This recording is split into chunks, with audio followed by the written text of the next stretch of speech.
So let's begin with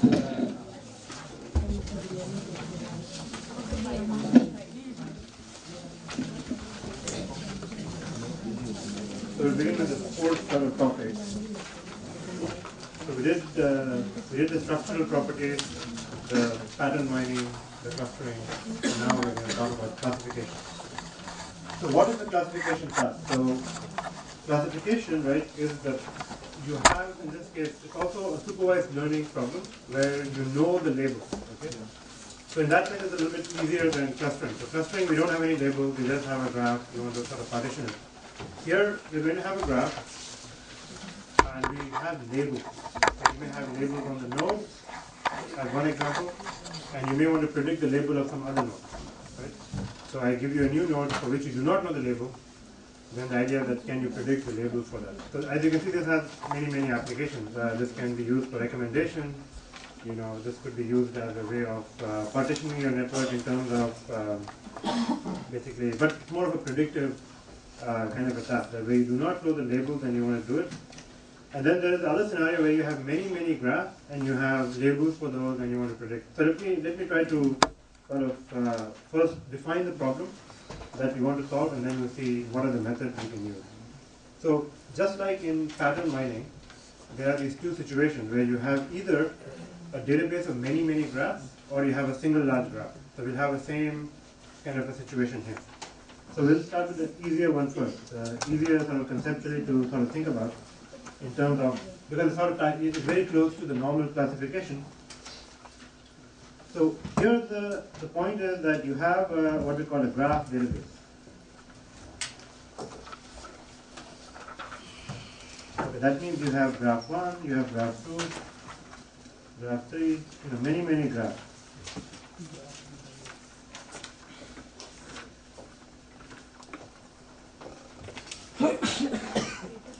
And you know, you can have literally millions of graphs. Okay? Please change the color. Oh, okay. So you have lots and lots of graphs in your database. But now the idea is that you also have a label for each graph. Okay, so the entire graph gets a label. So that means this is the graph. You know, you say. So now we define this is from class 1. This is from class 1. This is from class 2.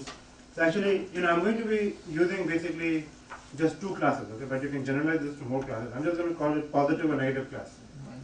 You know, so like a binary, you know. But generally it can be k number of classes, but it's probably just easier to think about positive and negative. So I'm just going to call that positive class, positive class, and so on and so forth. These are the labels or the classes.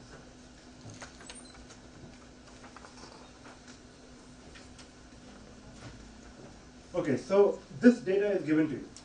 Okay, there is a labeling, someone has done that labeling, some expert has done it, or some other means. So every graph has a label, positive, negative. Now, a new graph comes in. Okay, so some graph you've not seen before, gn plus 1. And the question is, you have to predict what is the label. Right? So you're given a bunch of data. This data is your training data, right? So this is the classic sort of difference between clustering and classification. In classification, you are given a training set. You're allowed to look at the real answers, you know, the correct answers, but you have to do everything else. You have to figure out what is the mapping. So that mapping is your classifier, right? So basically what we're doing is, given this information,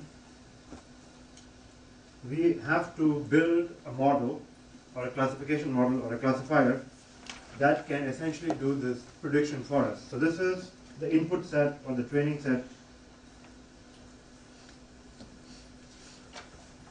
And this is an example of a test case or test instance. So the idea is that you have past information with labels. You build a model. So I'm going to call this model, you know, a function f, which is our classifier, or a classification model if you want.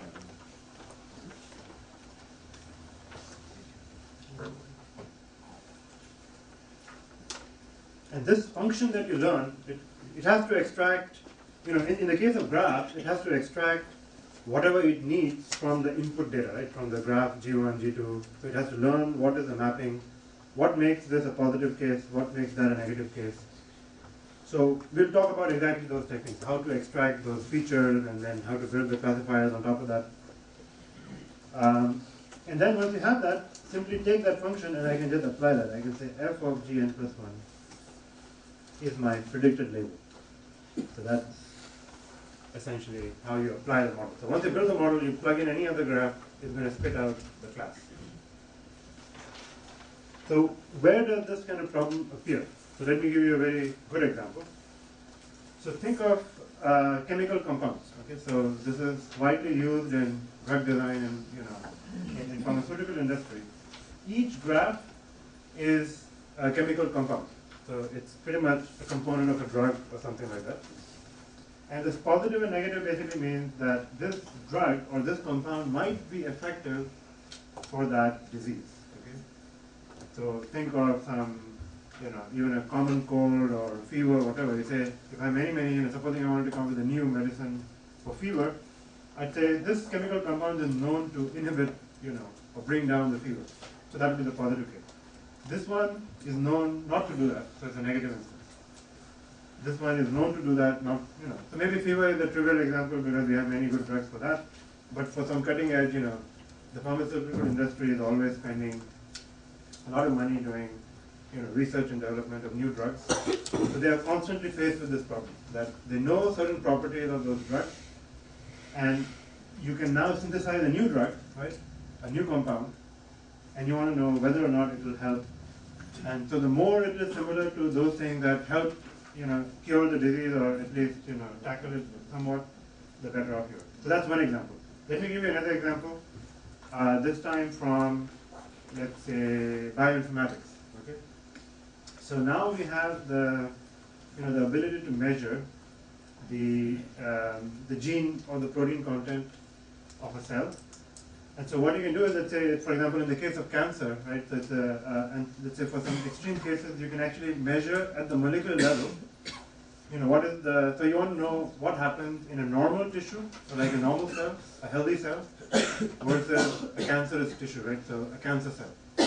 What are the different proteins being expressed, what are the different genes present in that cell?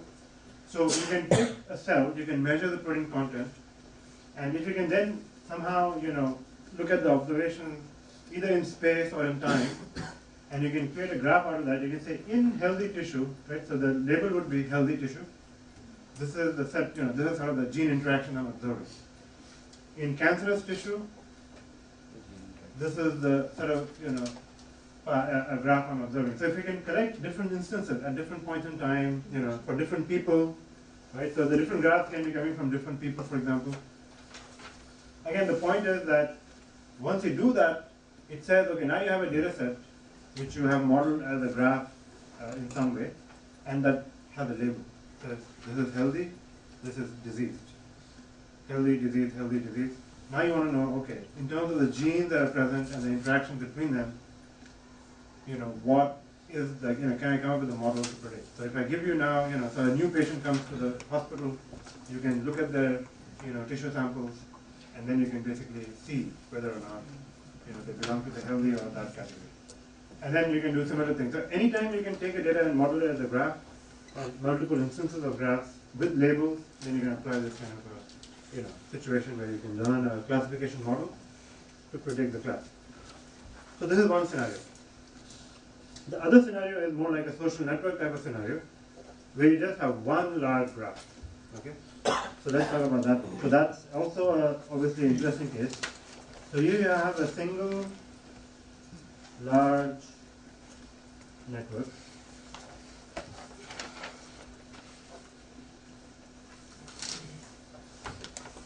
Okay, so there's only one graph G, and there are nodes.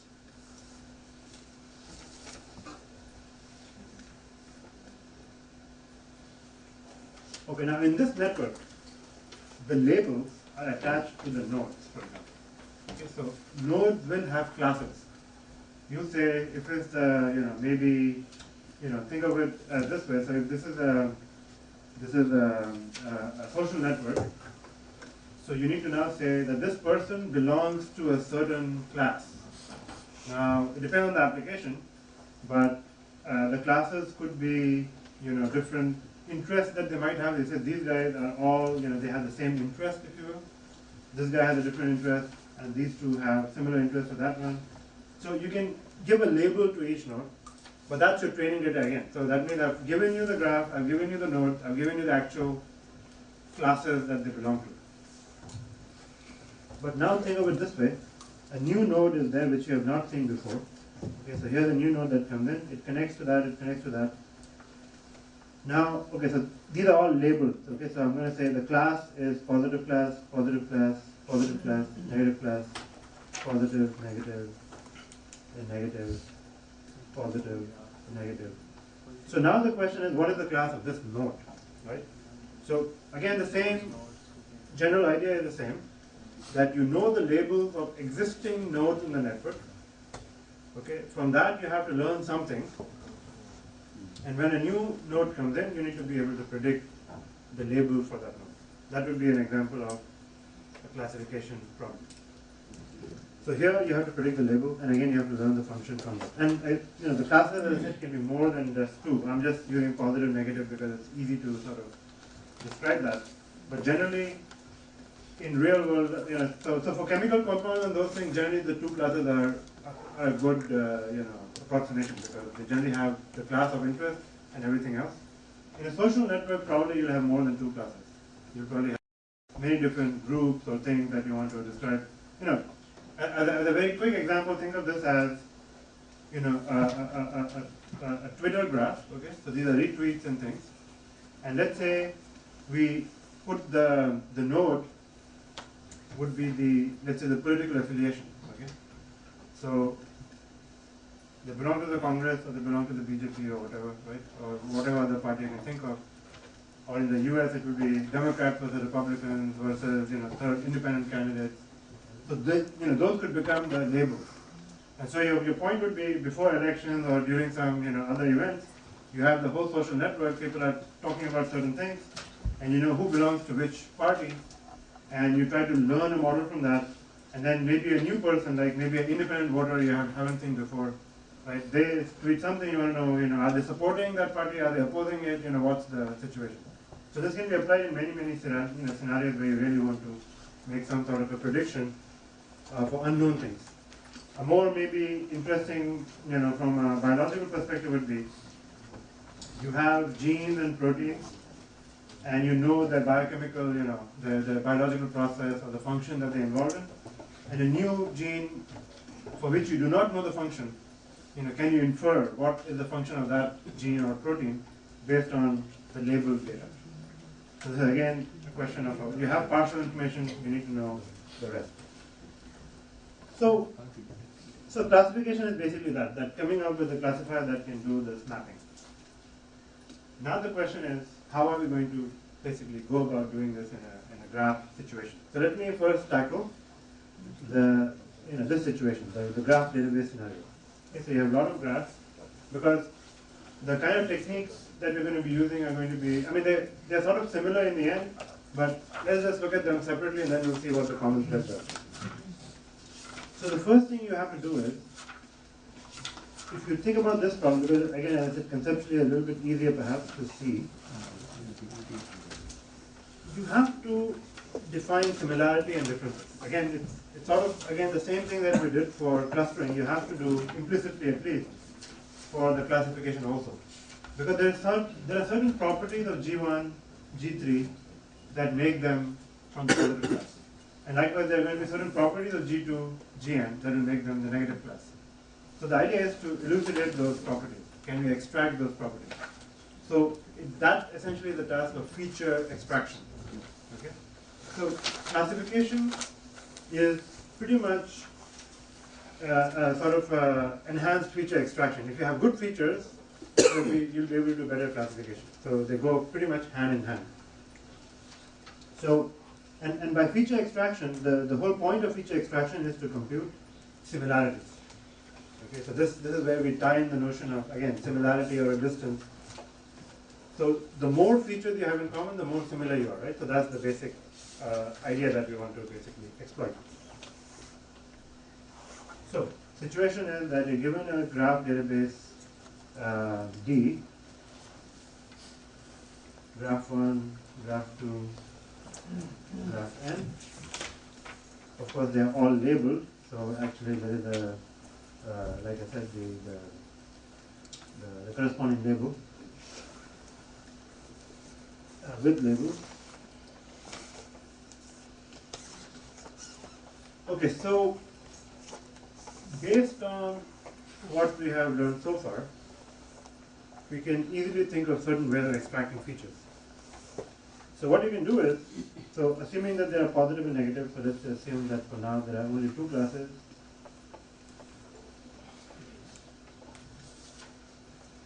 So you take your data set and you divide them into two parts. Make it D positive and D negative. If you had more, you can do more parts, so that's not the real problem here. So what is this? This is basically all those graphs that have, that belong to the positive class. So let's just say this was positive, this was negative, and so on and so forth. So this would have G1, this would have G2, whatever. I mean, so there's a whole bunch of graphs, G10, G20, this has G3, G4, and so on. So you have basically split your data into two parts. And the reason I did this is because I wanted to study what makes these graphs similar, what makes these graphs similar, and of course I also probably want to compute the cross similarity between them. So the idea is that I want to define now or compute some sort of a distance function or a similarity function between any two graphs. So I would like to come up with this, the distance between Gi and Gj. Okay? This is what you really want. Now you can do it by splitting, because I'll show you the sort of the thought process that I had in mind. But we can do more things. But this is what you really want to know, is how to compute this. Actually, let me change that to similarity, because I'm going to be talking about, so I mean distance and similarity are pretty much inverses of each other. But you think in terms of similarity, how similar are they? And the more similar they are, hopefully things in the same group or the same class are similar, and they're dissimilar from that. That will be easy to discriminate.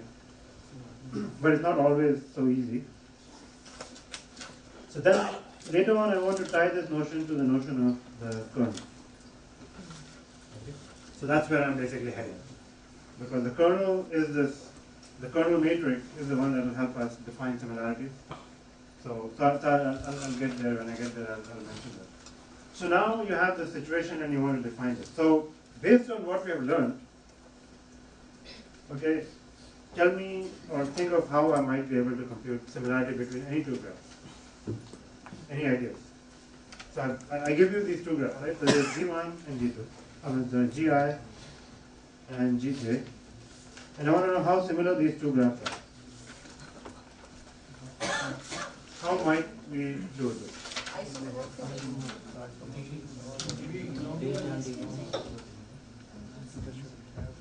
Good. So we can definitely use structural properties, right? So that's one idea. That's actually use the structural properties. Can we compare the spectrum of these two? Absolutely. The spectrum is going to help us also. Yes.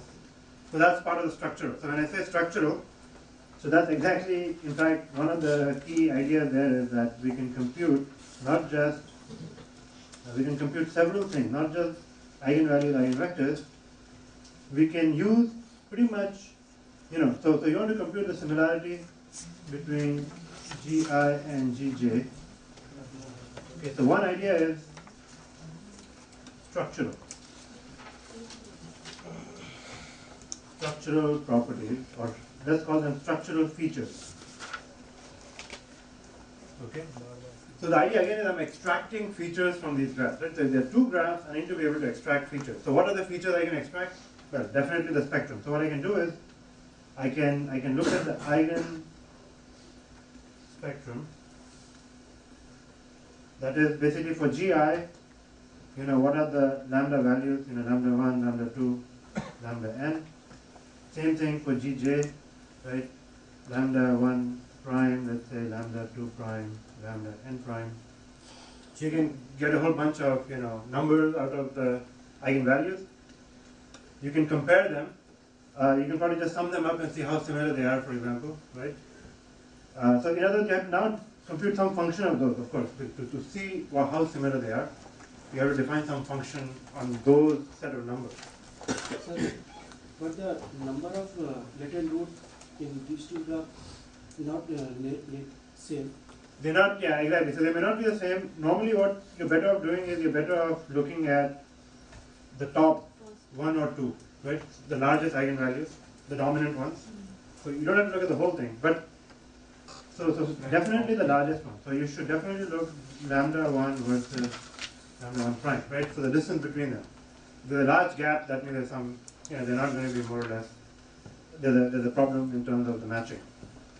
You can also do the sum, right? So this will take care of your different numbers, for example, issue. So people have done all these things actually. They have looked at the largest, the sum. You can do path length. So like what is the average path length, right? So path length. You can do the diameter. I mean, pretty much you can measure a whole bunch of things. Pretty much any property that we have learned from the first lecture. Right? I can compute either for the whole graph. I can compute the clustering coefficient, right? I can compute the average degree, the average path length, the diameter. All those things I can. Now each one of them become the feature. It's not, so now I have a whole bunch of features. So think of this as you compute all kinds of structural features, and then you simply describe in the end. You say GI. Okay, so here's how you describe your data in the end. You say every graph. So this whole data set of graph. You basically extract a bunch of features, F1, F2, FQ. This one can be, the largest eigenvalue, right? So the lambda 1 value for each graph. This could be mu L, the average path length. This could be the average degree, right? So each one of them become the value, right? If I compute for the whole graph GI. So then this I can put GI has eigenvalue 5.1, okay? Average path length is 6. Average degree is 10.2, right? Likewise. So basically, what is the average between this? What is the average clustering coefficient? Each one of them becomes the feature, pretty much. What you've done is you've basically mapped the graph into a totally different feature space. It's a feature space which is composed of structural features. And now this becomes a regular point in a very high dimensional, depending on, so it's a Q dimensional space. And maybe things are correlated, because certain properties are known to be correlated with each other, but that's fine. We'll just compute as many features as we can think of. Literally hundreds, thousands of features we can compute for a graph.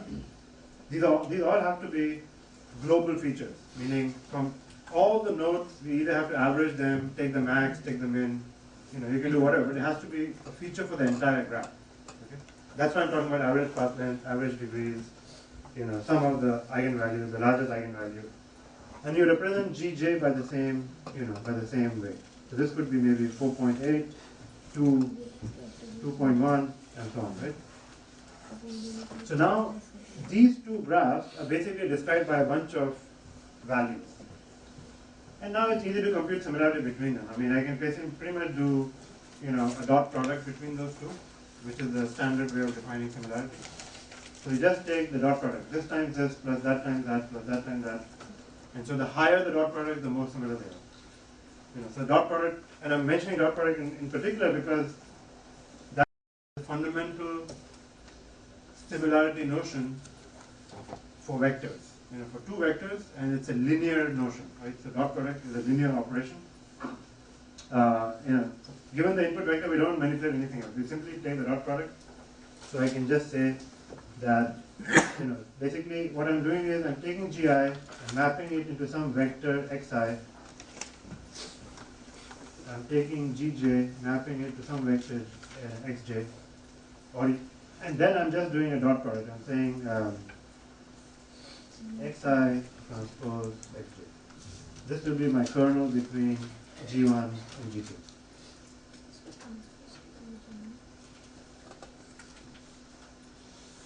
Oh, sorry, Gi and Gj.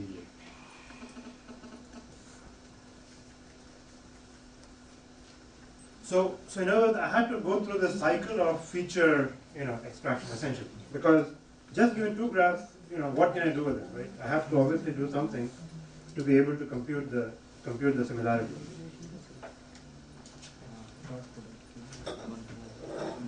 So that's one thing. Now the interesting thing about this idea is that, this will again when I mention classifiers later, and I'm literally I'm calling this a kernel because this notion of similarity is actually a very well-defined notion of a dot product between two vectors. Okay? So that means it is an algebraic operation that we're doing in some vector space, and later on I'm going to talk about some properties of the kernel that we need to have. It will, we can show that if you look at all the pairwise similarities, this will lead to what is known as a positive semi-definite kernel. Okay, so again, you get that positive semi-definiteness idea. So that means it has very nice properties. Okay, it has a well-defined sort of meaning. So these are sort of all ideas sort of are in a way interrelated to each other. Random walks, kernels. This time the kernel is over a different type of it's between two graphs as opposed to just a single graph. So those are the things that we'll be basically trying to cover. So this idea is simple. This is good. What other features can we do? So I've just done the structural part. Give me another way of extracting features based on what we have seen already in the lectures. What else can you do to compute similarity between two graphs?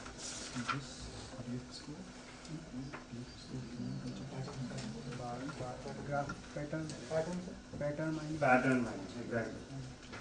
So second thing is we do pattern mining. So I mean conceptually, essentially what we're saying is, right, we're leaping from sort of structural, sort of local, or whatever paths and things to subgraphs and those kind of things. So two graphs are going to be similar, the more subgraphs they have in common. Right, so if I can enumerate the subgraphs, then I can say, okay, does this pattern have this subgraph? Does this one have this subgraph? And I can even compute, how many things they have in common. That will become the score. Right. So the idea here is, so this is a second sort of set of features. So this is basically extract subgraph features. Okay, now let's talk about the subgraph features. So I'm going to now describe again there are two sort of main ideas here. One is the frequent subgraph.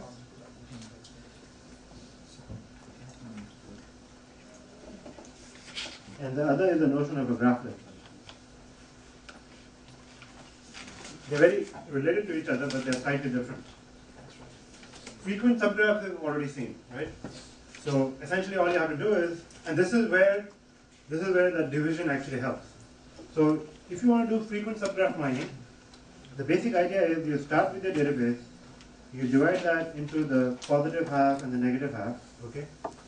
From each one of them, now I have multiple instances, right? So I can do the frequency computation within each group. So I'll say which patterns are frequent in the positive set. So find out basically all frequent patterns in the positive class. And basically do the same thing here. So I'm just going to call that f of p, okay? So this is going to be defined as f p. And from here you basically extract f of n. So this is all the subgraphs that are frequent in fp, independently of being frequent in fn. So I'm going to do basically two different processes. Okay, mine this separately, and extract the set of all the frequent patterns, the set of all the frequent patterns. Now, remember our goal is to classify, to basically discriminate. if a pattern is frequent here and it's frequent here, is it of any use to us? No. So we want to basically throw those patterns out. So anything that's common to both classes is not able to distinguish between those two. Whereas our whole goal is to distinguish between the positive and the negative. So what you do now is you do sort of a cross, elimination. Basically, you say anything in common, throw it away. So the idea is that now remove patterns or subgraphs common to both. Now, whatever survives, hopefully, those will now become the features. Okay? So I can say that I can turn each subgraph to become a feature. So actually, if you think of it this way, it will be, again, I'm converting this into a binary example. You take your after doing this, let's just call the filtered set. F is basically filtered FP plus filtered. Actually, let me do it the other way around.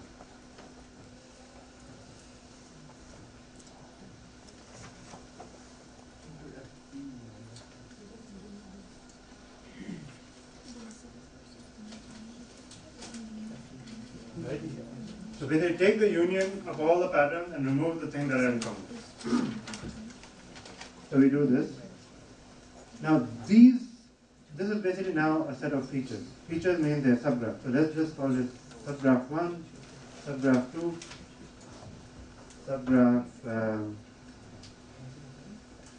subgraph P.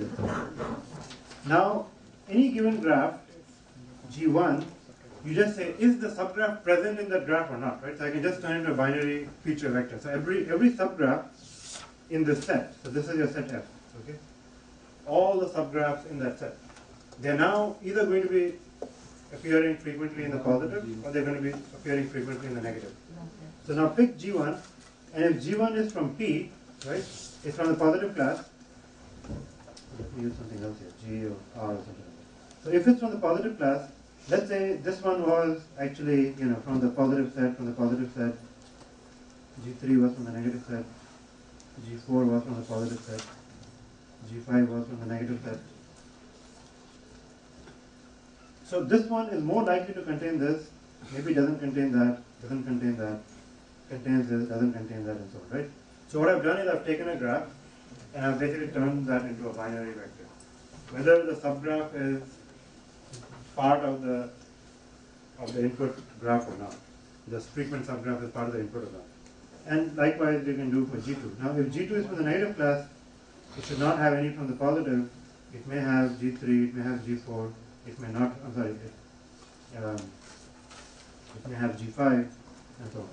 So the idea is that whatever subgraph it contains, we put a 1, otherwise 0. And now again I can define a similarity between them. This time it will be a binary similarity if you want. It can again be done in terms of dot products. But it doesn't even have to be, just the, you can actually compute more sophisticated things. This is just, I'm saying, just showing you one of the most simplest ways of, computing a feature vector. Because it may happen that G1 actually contains that same subgraph many, many times, right? So you can actually put down not just whether it contains it, if you look at all the embeddings, you can say how many times does that subgraph appear in G1. So it doesn't have to be binary. It can be, this subgraph appears twice. Okay, this appears only once. This subgraph appears 10 times. Okay, so you can actually put the number of times that subgraph, like in this case, in the small subgraph G1, appears in the big input graph from the database. So the idea is that for every graph in the database, I have to compute a feature vector, and then I can define the similarity between them. Now, one thing that is worth mentioning here is that let's see, what I wanted to say was, so you do the frequency and then you get the features. Oh yeah, the thing I want to mention is, this condition here is actually a very simple condition. So I just said, if things are frequent in both, then remove, right? But the point is you can do something more sophisticated here. So, you can do actually some sort of a discrimination score. So you can say, to what extent is the pattern, so it may happen in both, it may be frequent in both, but maybe here the frequency is much higher, right? So that means there is a big difference in the, so in terms of frequency, yes, they're both frequent because I have to choose some threshold of frequency. So we can say that actually we can just compute some sort of a discrimination index. I can say the support in dp minus the support in dn. Okay, so I can actually compute how much of a deviation there is between them. So you can do many more interesting things here. Not only that, you can do statistical significance, as I'm going to show shortly, using the graph-led idea. So let's go back now. So this is basically based on the frequent subgraphs. Okay, so I'm not here talking about the graphlets.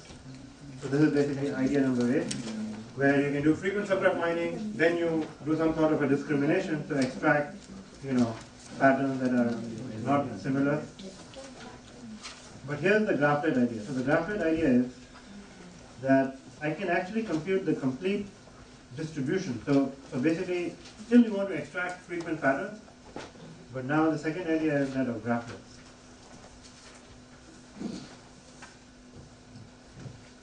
Now the key difference is frequent subgraph mining can discover larger patterns, but it only discovers frequent patterns. Right? So you have to define what frequency you want.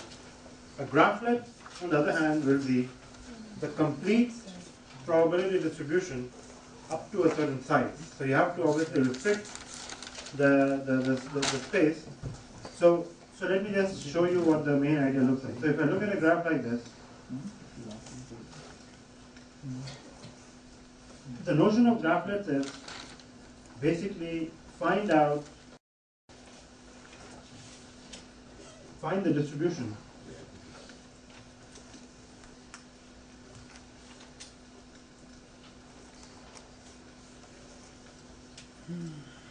frequency distribution for all subgraphs up to size k. So the idea here is that we don't do any pruning.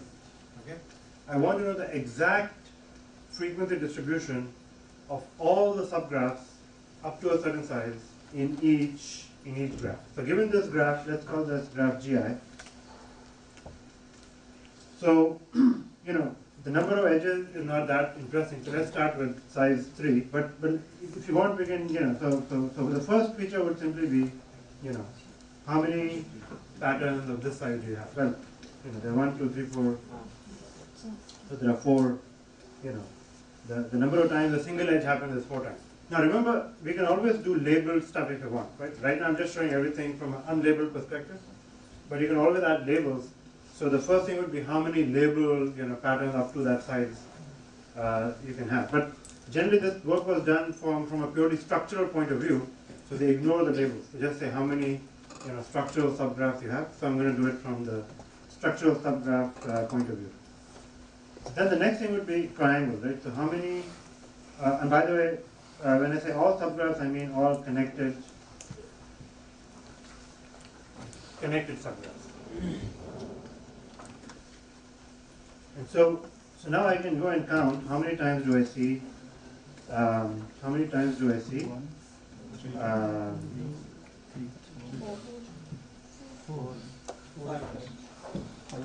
so, well, now it's a little more. So this would be 1. So it's easy to actually, I'm going to number them for our own, 5. It's 5.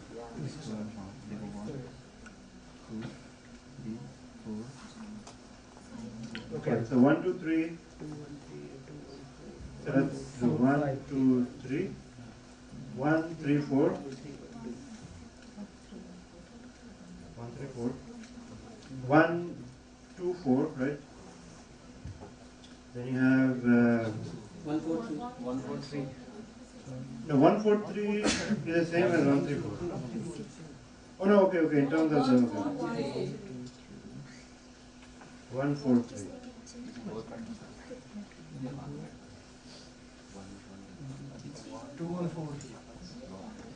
Alright, you get the idea. So it's plenty. So you have to count all of these. So 2, 1.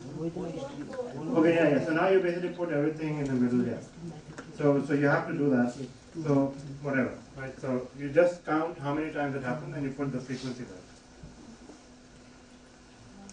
Okay, so it's obviously greater than equal to 5, whatever that number is. And then the third would be, in this case, the triangle. And the triangle is only 1, right?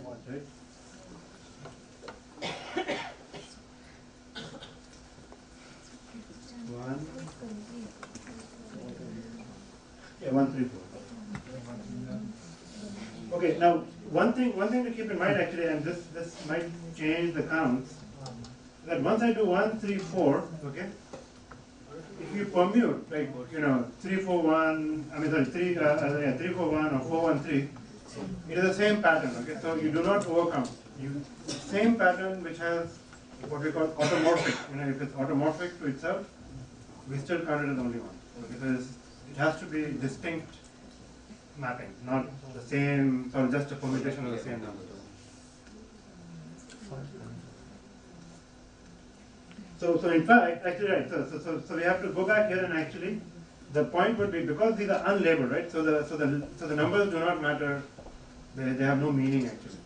So this one would not be considered. This is not valid. Because once you did 1, 4, and 3, right, they're all the same label actually. So think of it in terms of labeled structures. They're all isomorphic to each, so 1, 4, 3, 1, 3, 4 doesn't matter.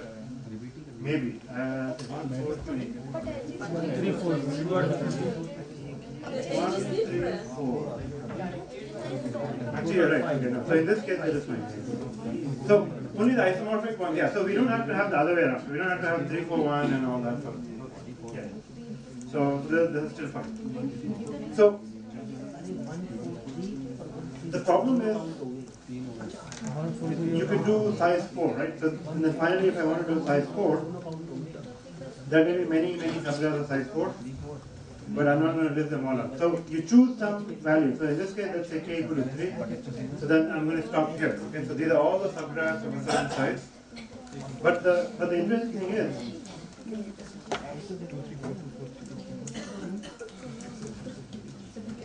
you make a frequency plot. Okay, so this would be the frequency, or if you want, you can turn it into a probability. It doesn't really matter.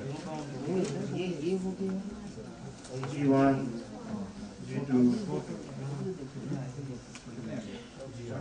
So for every graph, okay, you put the frequency. So this would be, so this is G1, this is G2, this is G3.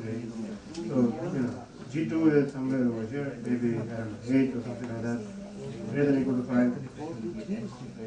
And then this is only 1.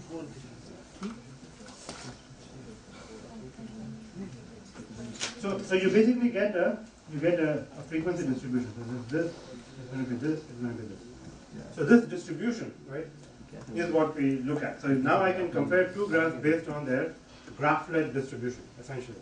So the idea is enumerate all possible subgraphs, count them all. Many of them will be 0. The things that actually appear, you put them, and now I can compare two different distributions. So this is the distribution for G1 or GI. You have the same thing for Gj. Okay, make a distribution, and now compare these basically distributions. So any function you can compute in terms of how similar the distributions are, that would be the similarity between Gi and G distribution. So the only difference really is that whether you do frequent subgraph mining or you do a graph-led discovery, discover all the subgraphs and then define a similarity based on that. So that's your pattern discovery based kernel. Now there's a third type of kernel. Okay, so now we've done this. Now tell me what else can we do? So again, I give you two graphs, you have to define similarity between them. So this would be the third type of kernel. Let's think. What else can you do with two graphs?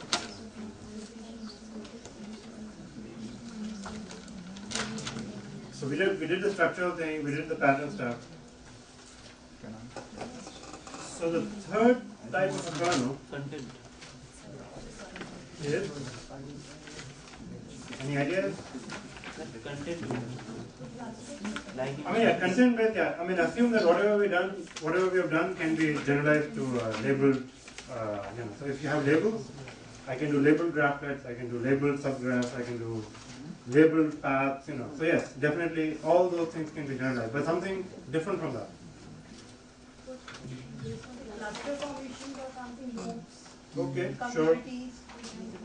Okay, you can do that, but I'm going to lump them in the same. I'm going to lump them in the same group as this. A subgraph can be community, it could be graph set, it could be frequent. All right, so let me. So this is what people do. Okay. So given two graphs, the other thing you can do is you can create what is known as the product graph. Okay, so the product graph is. So actually, it's easy to verify. Let's do it. Right, so that's the advantage we have now. All I have to do is rerun this whole thing.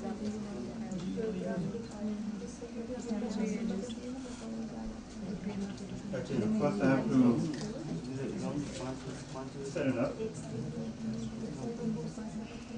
So let's see what happens. I mean, I think it may have some trouble, but it's kind of like counterintuitive what it will do. Which is, I think, what we think should have happened, right? So you're saying that basically keep on walking, as far as you can get, because it's like the inverse. So basically you end up being equally likely in any part of the network, as if the degree nothing matters, as if the structure is not there. You basically end up in pretty much the whole network. So now you have that.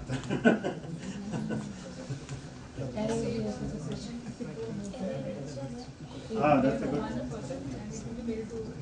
Yeah, that's a good idea. But I can just maybe save it, right?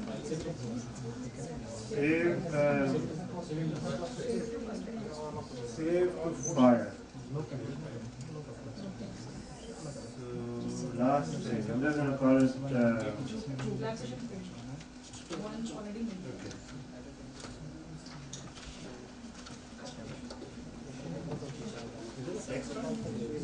It can be loaded up? Okay, I will not kill this yet, so we'll keep it. Okay, so I think that's all I have to show for today.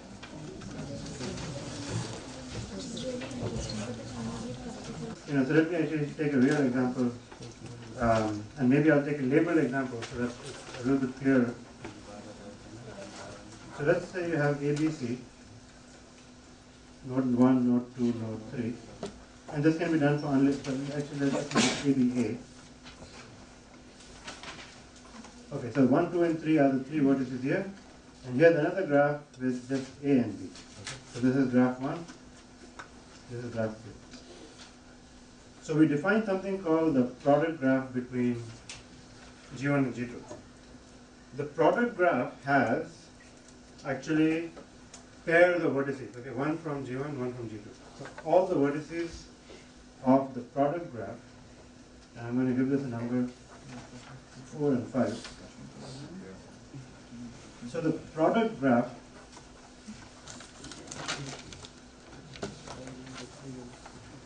this is not the only class. You can do many more things, but this is one of the sort of commonly used approaches is that first you create the product graph. All the pairs I can think of, I need to put them. So it will be basically 1, 4, 1, 5. Okay. So there will be a vertex 1, 4, vertex 1, 5. 2, 4, 2, 5, 3, 4, 3, 5. Like that.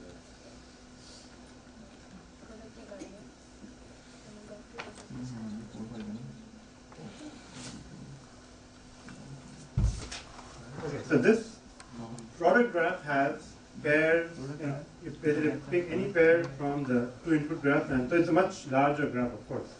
Right, the size of this times the size of that is the size, or is the order of the product graph. Now you have to put edges between the two things. So you put an edge if the edge is existing in both of the graphs. Okay, so if you look at the 1, 3 edge, so there's an edge between 1 and 3. And there is an edge between 4 and 5.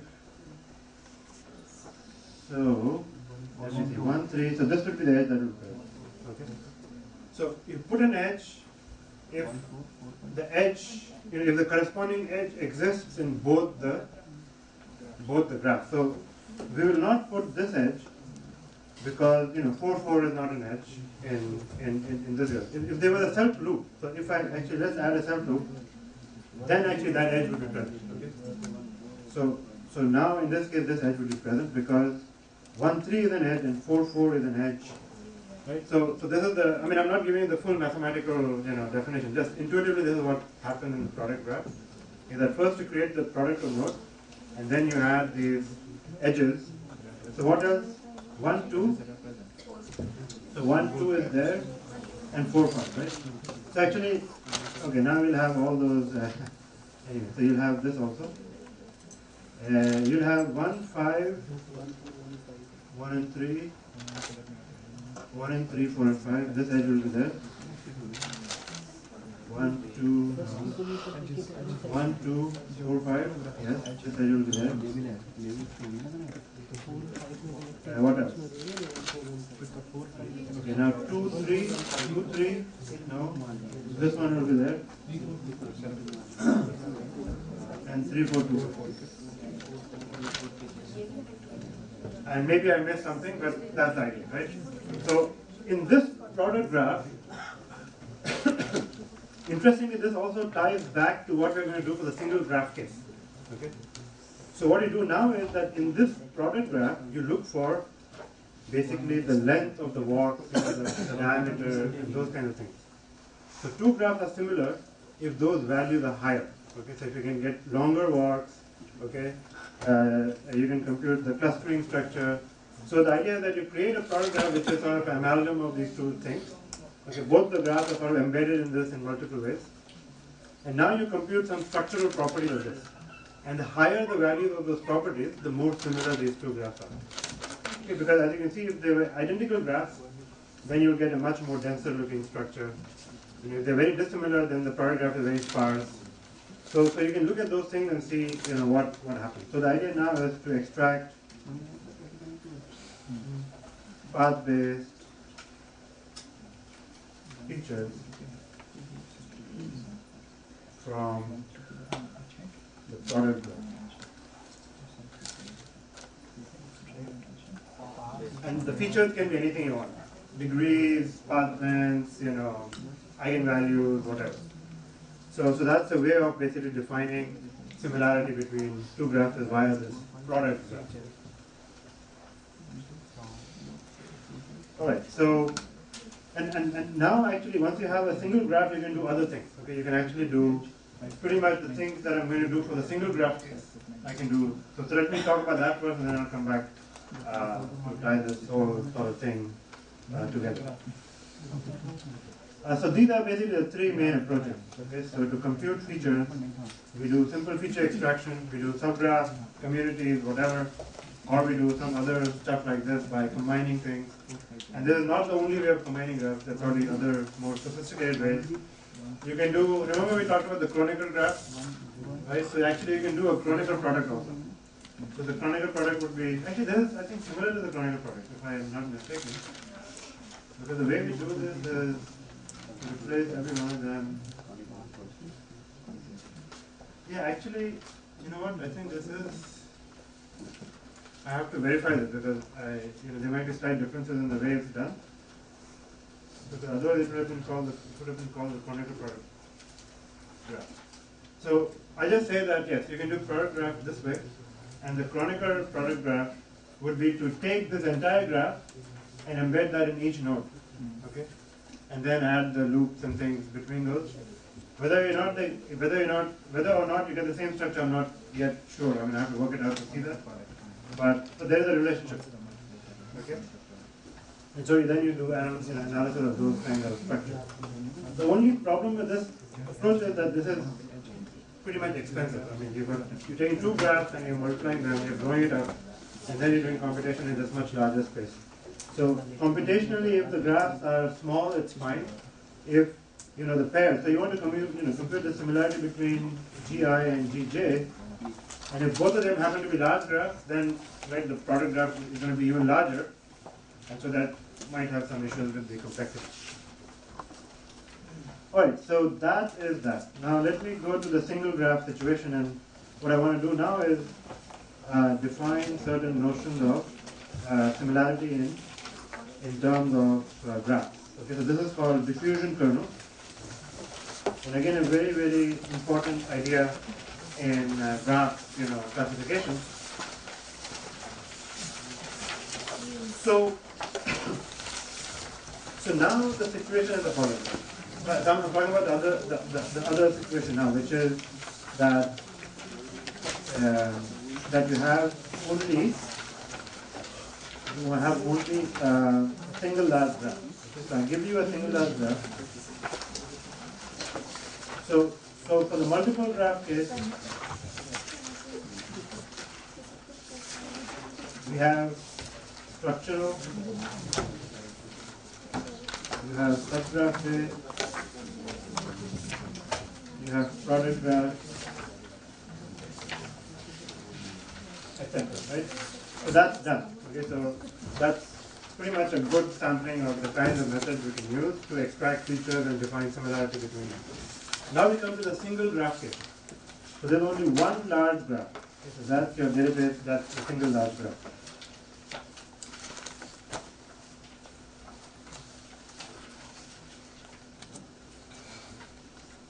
Okay, now you have the node, and the nodes have labels. Okay? So this is positive, this is negative, positive, positive, and so on. So in this network, it's pretty much the same idea as before. The idea now is that I have to define a kernel or a similarity function between, not between two graphs, but between two nodes of the same graph. Okay? So here it was, you have to define the similarity between Gi and Gj. Gj belongs to the database. Here there's only one graph, and that's it, right? There's only one graph. And now, because you want to do node classification, you have to define the similarity between two nodes. So basically you have to define between Vi and Vj. So the idea here is to extract the similarity between two vertices where Vi and Vj belong to just one single graph. Like what is the measure, how are we going to extract that? So here we can start simple, we can do some simple things first before we do a little bit more complex. What you can do is, you can say that two nodes, let's say Vi and Vj are similar in terms of how many neighbors they have in common. It's very, in fact that works out pretty nicely in social networks, that two people are similar to the extent in which they have common friends, for example, or they have common interests or whatever. So this is known as the degree of assortativity between two vertices. Assortativeness. Essentially what you're doing is you're computing some sort of a correlation, okay, in terms of the neighbors. So you just look at the number of common neighbors. So you can define those. You can define, of course, shortest paths between them, right? You can use notions of shortest paths. So here the space is pretty much open. You can do lots and lots of ways of defining the similarity between two. So it will be the number of common neighbors, the number of common neighbors with the same label, the number of paths between them, right? All those things we can apply here to define some notion of similarity between them. But that would be just one level. Okay, so what we want to do is we want to go beyond that. We want to do, so these diffusion kernels are essentially the idea of information propagation. You say, I'm going to start some sort of a diffusion process from here. I'm going to start another process from here. And I'm just going to let things happen. And then I'm going to compute some sort of an overall score, okay, how similar they are. So that notion is the one that I want to basically try to describe now, is that you can define a basic similarity function, but I want to go beyond just the basic one. I want to use the structural information of the entire graph to help me define the similarity. So this is information flow in the whole network, and then we extract similarities between them. So this is basically the starting point. is that we start with some similarity matrix. Okay, so whichever way you define it, we don't care. The idea is to start with some similarity matrix. So compute a matrix S, okay, which is just going to be the similarity between Vi and Vj.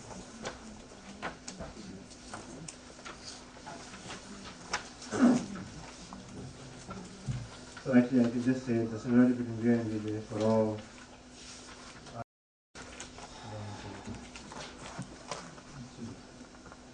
So this matrix, right, so essentially it's a matrix, so the ijth entry contains a similarity value. So the only thing we impose on the similarity is, again, it should be symmetric, okay, and it should be non-negative. Should be 0 or higher. So basically we can say that the similarity ij should be the same as ji, and Sij is greater than equal to j. So these are the only two conditions we impose on the starting similarity. There's no other condition required. If it has other conditions, if it has other properties, then some things become easier, which I'll explain. So that's why we start with a similarity matrix. We don't start with a kernel. Okay, so I haven't yet talked about kernels, but for a similarity matrix to be a kernel matrix, it has to be positive semi-definite. Okay, so that's the only other. So a kernel is a similarity matrix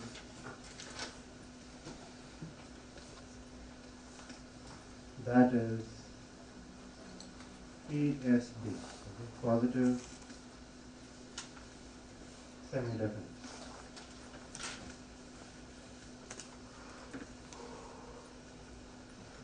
And remember, positive semi-definiteness, what that means is that the eigenvalues are non-negative. Right? So that's what we really want. So you just either have a plain similarity. Plain similarity only needs these two conditions. If you want to make that into a kernel, you have to add this condition. In that case, I can call it a K. Okay? So I'll use the big K for a kernel. And by definition, a kernel will be positive, semi-definite, symmetric, non-negative, and all that sort of stuff. But we don't need to start with a kernel. We can start with any similarity that you want. Now comes the notion of basically walks. So this is where again we tie the notion of a random walk. So if you start with a similarity matrix, the idea is that I can take powers of that matrix, and the powers of the matrix essentially correspond to some sort of a walk in the network. So this is our basic, the most simplest kernel is what is called as a power kernel. That is, start with S, okay, and simply compute the L power. If you want to do a walk of length L, okay, walk of L hop. This is like, when you take the powers of the matrix, it's going to give me all the walks, right, up to length L. So basically, how many walks do I have starting from one vertex and ending up in the other? So essentially, we are saying that this power kernel, the basic intuition is that the power kernel tells me, if I want to compute these two, the similarity between Vi and Vj, it says that within L hops, right, what is the likelihood that I'll end up in, like how many times do I basically end up in Vj? How many, rather, is the number of walks from Vi to Vj up to length L. Okay, that's the power kernel. Okay, there's no probability there, just how many walks there are. So if you just take an adjacency matrix and you compute the powers, it will tell you the number of walks of a certain length, up to a certain length, from one vertex to the other. So that's what it would be, the number of walks up to L. So you can try L10, L2, but you're allowed to go back and forth. So if you want to say, like a walk 4, so you can go from here to here, you can go from here to here, you can go there 3, and you can come back 4. So that will still be a walk. So this will compute all the number of walks up to L. So, this is the weighted sum of No weight yet. So that we'll talk about later. This is just a power, is just the number of walks. There is no weighting being done.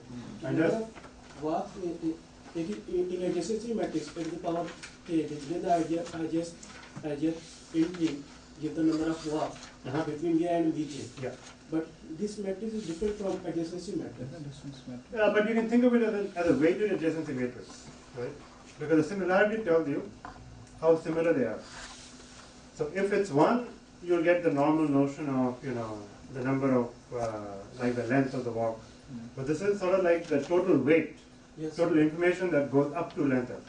Yeah. Okay, so that's our basic, power kernel. It's not very interesting because, it's sort of unconstrained. You can pretty much do this. So we can do a little bit better than that. So the next notion is that of, and this is actually a very, very important kernel. It's called the exponential diffusion kernel. So you see what we're doing here. We are doing something very interesting. We are adding up walks up to length L. Okay, so the idea is that do a walk of length 1, do a walk of length 2, do a walk of length 3, length 4, length 5, up to length L. So that's this part here. In fact, not only that, it's the summation over all possible lengths. Okay, this is the beauty of this. It's an infinite sum of all the walks of all possible lengths. You can imagine. Okay, so the two nodes are going to be similar based on basically the total flow of information between the two vertices. Okay? So that is the total weight that goes from one to the other over all possible walks. Now, of course, if you just keep on doing this and if you didn't have this part here, well, it will become an infinite sum. I mean, all the values will be infinity. Basically, keep on going and going and going because there's no limit on the number of, how long I can go.